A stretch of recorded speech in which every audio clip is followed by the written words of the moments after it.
एक गांव में बचपन के दो दोस्त बिरजू और लखन रहते थे।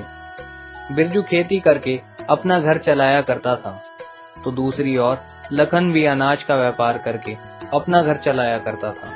इसलिए लखन बिरजू से ज्यादा पैसे कमाता था। लेकिन वक्त ऐसा बदला कि बिरजू आज गांव का सबसे अमीर आदमी बन चुका है। तो आइए देखते हैं कि बिरजू की जिंदगी में ऐसा क्या जादू होता है जिससे कि उसकी तकदीर ही बदल जाती है। अरे लाखन, तेरा काम बहुत अच्छा है। तुझे बस खेत से अनाज ही तो बेचना होता है, लेकिन हमें तो कड़ी मेहनत करनी पड़ती है।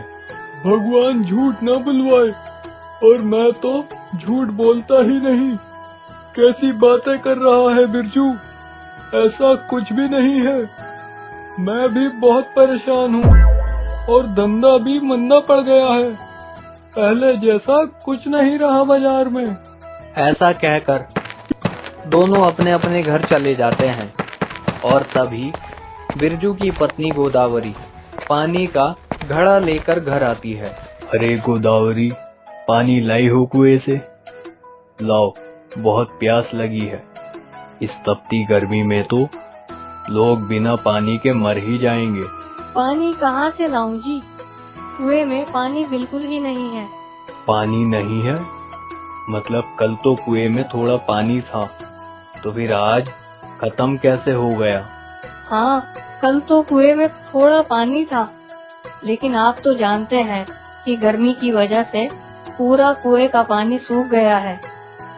हमें कुआं खोदने वाले को बुलाना चाहिए ताकि वो खोद के इसमें से पानी निकाल सके। हाँ गोदावरी, बात तो तुम सही कह रही हो, लेकिन कुएं खोदने वाले को कम से कम 2000 रुपए तो देने पड़ेंगे, और अभी तो तुम अपनी हालत जानती हो ना। आपने कुछ वक्त पहले अपने बचपन के दोस्त लाखन को 2000 रुपए उधार दिए थे, तो आप उससे वो पैसे वापस मांग लो। अरे हाँ, मैं तो ये बात भूल ही गया था। मैं अभी उसके पास जाता हूँ और वो पैसे लेकर आता हूँ। ऐसा कहकर बिरजू अपने दोस्त लाखन के घर जाने के लिए निकलता है।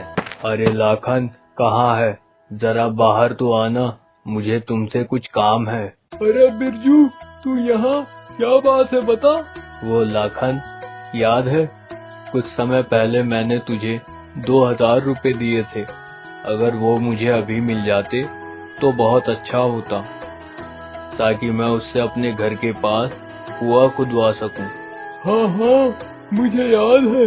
देख, भगवान झूठ न बुलवाए, और मैं तो झूठ बोलता ही नहीं, लेकिन तू तो मेरी हालत जानता है। 2000 रुपए मैं तुझे अभी कहाँ से दे दूं?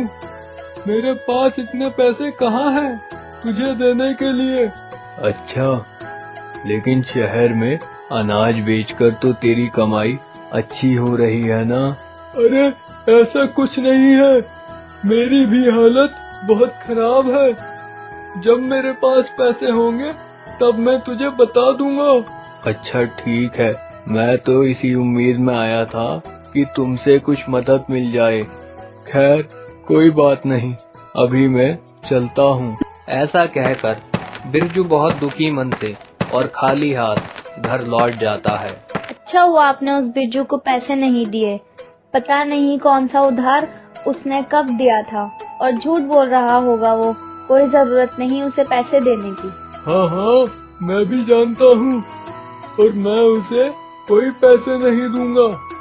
भगवान झूठ न बुलवाए, और मैं तो झूठ बोलता ही नहीं। क्या हुआ? आपके दोस्त लाखन ने आपको पैसे दिए क्या? नहीं गोदावरी, उसने कहा उसके पास पैसे नहीं है, इसलिए मैं वापस चला आया। क्यों ना एक काम करें, इस कुएं को मैं खुद ही खोद देता हूँ। आप? लेकिन आप कैसे खोद सकते हैं कुआं? अरे जब मैं कड़ी धूप में खेत में मजदूरी कर सकता हूँ, तो क्या फावड़े से कुआं नहीं खोद सकता? इस गर्मी में प्यास से मरने से अच्छा है कि कोशिश तो करके देखूं, क्या पता कुएं से पानी ही निकल आए।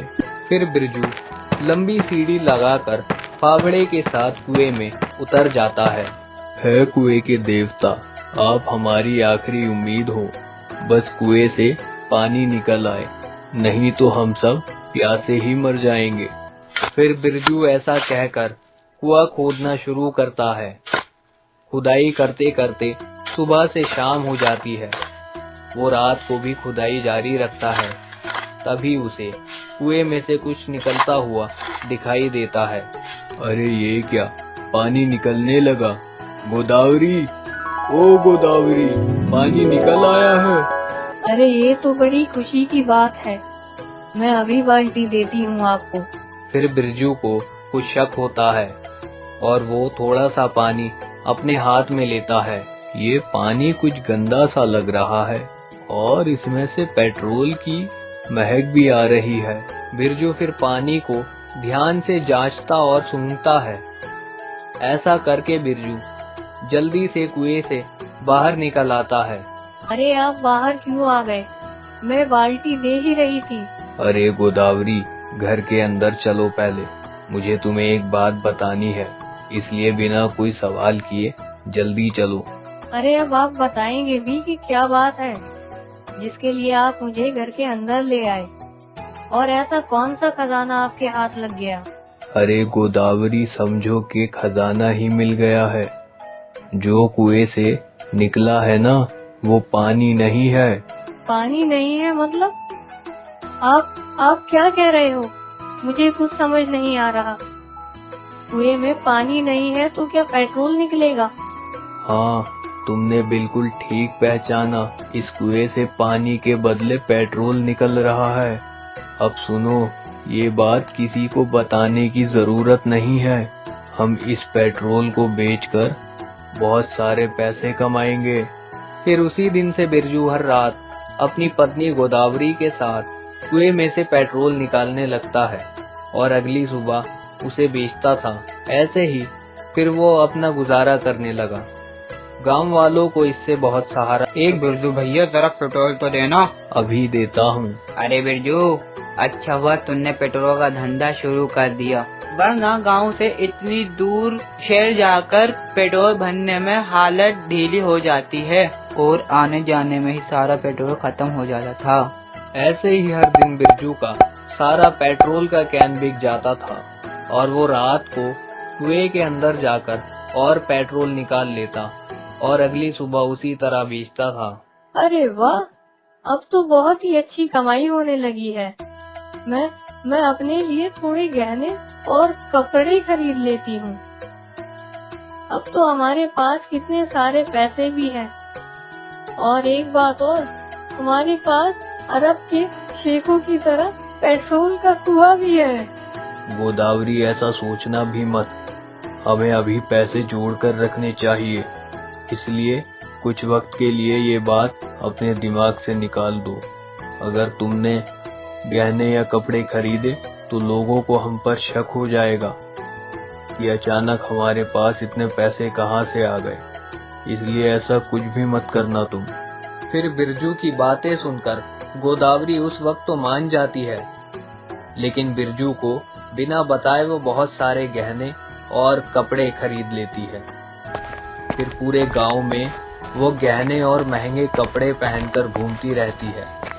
और तभी बिरजू के दोस्त लाखन की नजर उसकी पत्नी गोदावरी पर पड़ती है। अरे इस गोदावरी के पास ये गहने और महंगे कपड़े कहाँ से आ गए? कुछ दिन पहले ही इसका पति मुझसे उधार मांगने आया था। फिर ऐसा सोचते हुए लाखन बिरजू के घर जाता है। अरे लाखन, तू यहाँ चल आजा। क्या बात है, पेट्रोल खरीदने ही आया है ना तू? बिरजू, तू पेट्रोल कब से बेचने लगा?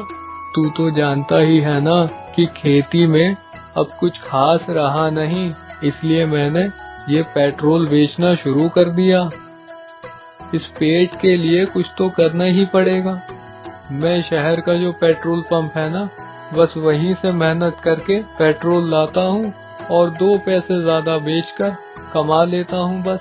अच्छा, पेट्रोल बेचकर तू इतनी अच्छी कमाई कर रहा है? कौन सा पेट्रोल पंप है ऐसा? और ये तेरे कुएं से पेट्रोल की महक कहाँ से आ रही है? अरे लाखन, मैंने कहा ना ऐसी कोई बात नहीं। अब तू जा यहाँ से और जो तुम्हें करना है वो करो। मैं अब किसी से नहीं डरता। अब मुझे पता चल गया है, इस कुएं में जरूर पेट्रोल है। तू मुझसे छुपा रहा है। अब तू सच सच बता, नहीं तो मैं कल सुबह पंचायत लेकर तेरे घर पहुंच जाऊंगा। ऐसा कहकर लाखन वहां से चला जाता है। लेकिन लाखन की बातें सुनकर बिरजू बहुत परेशान हो जाता है कि अब कल सबको पता चल जाएगा कि उसके कुएं में से पेट्रोल निकलता है। गोदावरी, देखा, मैंने तुमसे मना किया था ना कि गहने मत बनवाना, लेकिन तुम अपनी हरकतों से बाज नहीं आई। अगर बनवा भी लिए थे तो पूरे गांव में पहनकर घूमने की क्या जरूरत थी। देखो कितनी बड़ी मुसीबत में आ गए हम। मुझे माफ कर दीजिए, मेरी बेवकूफियों की वजह से आपको कितनी परेशानी हो रही है। लेकिन अब हम क्या करें, कल तो सबको सब कुछ पता चल ही जाएगा। फिर बिरजू कुएं के पास खड़ा होकर सोच ही रहा था कि कल कुएं की सच्चाई सबके सामने आ ही जाएगी। तभी कुएं में से आवाज आती है, अरे बिरजू, क्या बात है, तुम इतने परेशान आखिर क्यों हो? कौन है? अरे ये तो कुएं में से आवाज आ रही है। हाँ बिरजू, मैं कुआं ही बोल रहा हूँ।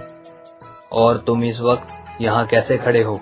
क्या बताऊं कुएं राजा, मेरे दोस्त को मुझ पे शक हो गया है और अब कल को पूरे गांव वालों को पता चल जाएगा मेरे बारे में। अरे बिरजू, तुम्हें परेशान होने की कल कोई जरूरत नहीं, किसी को भी कुछ पता नहीं चलेगा। मतलब मैं कुछ समझा नहीं, आखिर ये कैसे होगा? हाँ बिरजू, मैं बिल्कुल ठीक कह रहा हूँ कि जब मैं गर्मी में पूरी तरह से सूख गया था तब किसी ने भी मेरी मदद नहीं की। एक तुम ही थे जिसने लोगों के बारे में सोचा और मेरे अंदर उतरकर मेरी प्रार्थना कर मेरी खुदाई शुरू कर दी। मैं चाहता तो तुम्हें पानी ही देता, लेकिन तुम्हारी अच्छाई से खुश होकर मैंने पेट्रोल दिया। और इस कुएं में पेट्रोल निकलता है ये सिर्फ तुम ही देख पाओगे, बाकी सबको मैं सूखा ही दिखूंगा, इसलिए तुम चिंता ना करो। यह सुनकर बिरजू बहुत खुश हो जाता है और अगली सुबह लाखन गांव वालों और सरपंच के साथ बिरजू के घर पहुंचता है और पंचायत में सबको सारी बातें बता देता है। सरपंच जी, ऐसा कुछ नहीं है, लाखन झूठ बोल रहा है। मैं सच में बड़ी मेहनत से शहर जाकर ये तेल खरीद कर लाता हूँ और यहाँ बेचता हूँ। भगवान झूठ ना बुलवाए, और मैं तो झूठ बोलता ही नहीं। सरपंच जी, आप इस कुएं में देखिए, इसके कुएं में पेट्रोल की महक आ रही है और कुएं में जरूर कुछ न कुछ है। अगर मेरी बात सच ना हो तो मैं अपना सर मुंडवा लूं। लाखन की यह बात सुनकर सब लोग कुएं के पास जाते हैं और जब कुएं के अंदर झांक कर देखते हैं तो पूरा कुआं सूखा पड़ा होता है। ये देखकर सरपंच लाखन पर बहुत गुस्सा करता है और लाखन के बाल भी मुंडवा देता है। फिर सारे लोग वहां से चले जाते हैं। लाखन, मैंने तुमसे कहा था ना, ऐसा कुछ नहीं है, लेकिन तुमने मेरी बात नहीं मानी। अब देखो, अपनी जलन की वजह से तुमने अपना सर खुद ही मुंडवा लिया।